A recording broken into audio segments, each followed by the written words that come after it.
Pet സ്റ്റേഷനിലേക്കാണ് പോകുന്നത്.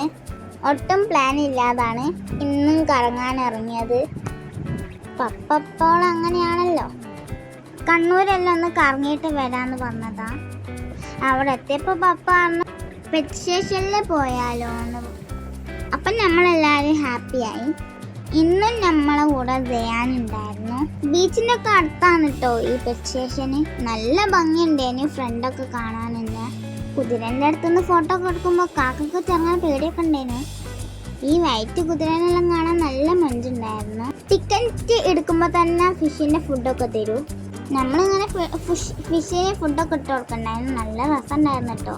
പിന്നെ ഉള്ളിലേക്ക് കയറിയപ്പം വലുതും ചെറുതും ഒക്കെ ഉണ്ടായ ഒരു കുറേ ഫിഷ് ഉണ്ടായിരുന്നു. പിന്നെ വെറൈറ്റി ബേർഡ്സും ഒക്കെ ഉണ്ടായിരുന്നു. അതിനുള്ളിലേക്ക് വന്നപ്പോഴത്തേക്ക് ബേർഡ്സിൻ്റെയും പെറ്റ്സിൻ്റെയും ഒക്കെ സൗണ്ട് ആയിരുന്നു. ഈ പപ്പിനെ കാണാൻ നല്ല രസമുണ്ടായിരുന്നു.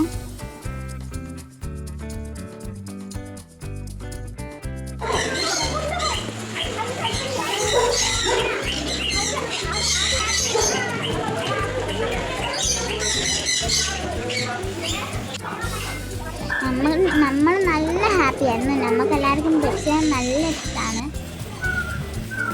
പിന്നെ നമുക്ക് ഏറ്റവും ഇഷ്ടപ്പെട്ടത് ഇതായിരുന്നു. ഈ ഫിഷിനൊക്കെ ഫുഡ് കൊടുക്കുന്നത് അത് നല്ല രസമുണ്ടായിരുന്നു. ഈ സ്ഥലത്ത് കാണുന്ന എല്ലാത്തിനും നമ്മൾ കൊടുത്തിട്ടുണ്ടായിരുന്നു. പപ്പ കയ്യിൽ ഫുഡ് വെച്ചിട്ട് ഒന്നും ആക്കുന്നില്ല. അത് നല്ല സോഫ്റ്റ് ആക്കി കൊടുക്കുന്നതാണ്. ഞാനും കാക്കയും പേടിച്ചിട്ട് കൈ ഇട്ടിക്കില്ല വെള്ളത്തിൽ. പക്ഷെ ദയാൻ കൂളായിട്ട് ഇട്ടിട്ടുണ്ടായിരുന്നു. കൈക്ക് കടിക്കായിട്ട് ചെയ്യുമെന്നൊരു പേടി. പിന്നെ പപ്പൻ്റെയോ കാക്കൻ്റെയോ ഒക്കെ പേടി മാറ്റി തന്നു. പപ്പ നമ്മളെ കൈ പിടിച്ചുകൊണ്ട് ഫുഡ് കൊടുത്തു. അതുകൊണ്ട് നമുക്ക് അങ്ങനെ പിന്നെ പേടിയെല്ലാം മാറി. പിന്നെ കൈ മുത്തുന്ന പോലെ ഉണ്ടായിരുന്നു. പെറ്റ്സിനെ ഇഷ്ടമുള്ളവർക്കൊക്കെ ഇത് എന്തായാലും ഇഷ്ടാവും.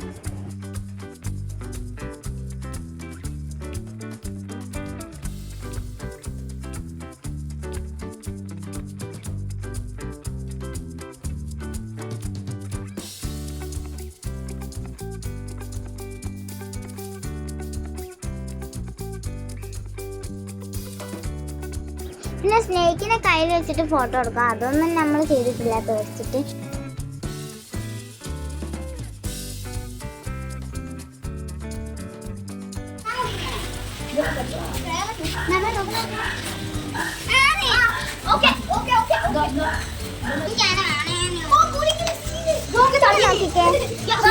പിന്നെ ഈ ക്യൂട്ടായ മങ്കീസിനെ കണ്ടു. എന്ത് സ്മോളാണ്. എനിക്ക് ഭയങ്കര ഇഷ്ടപ്പെട്ടു കേട്ടോ. ഇങ്ങനത്തെ എല്ലാം വാങ്ങിച്ചിടാൻ ഞാൻ പപ്പനോട് ചോദിച്ചിട്ടുണ്ടായിരുന്നു. പിന്നെ നമുക്ക് അവിടെ നിന്നൊക്കെ ടോയ്സൊക്കെ പർച്ചേസ് ചെയ്യാൻ പറ്റും. കുറേ ടോയ്സ് സ്കൂൾ ഐറ്റംസ് ഒക്കെ ഉണ്ടായിരുന്നു. പപ്പ ഒരു ടോയ്സ് വാങ്ങിച്ചു തന്നു. പിന്നെ നമ്മൾ പുറത്തിറങ്ങുമ്പോഴത്തേക്കും രാത്രിയായി. ബീച്ചിലൊന്നും പിന്നെ ഇറങ്ങിയിട്ടില്ല. അതിൻ്റെ ഉള്ളിൽ നിന്ന് ടൈം പോയതേ അറിഞ്ഞിട്ടില്ല. നമ്മൾ നല്ലോണം എൻജോയ് ചെയ്തു. പിന്നെ നമ്മൾ ഫുഡൊക്കെ കഴിച്ച് വീട്ടിലേക്ക് പോയി. അപ്പോൾ അത്രയൊക്കെ ഉള്ളൂ. ലൈക്ക് ചെയ്യുക, സബ്സ്ക്രൈബ് ആക്കുക. ബൈ.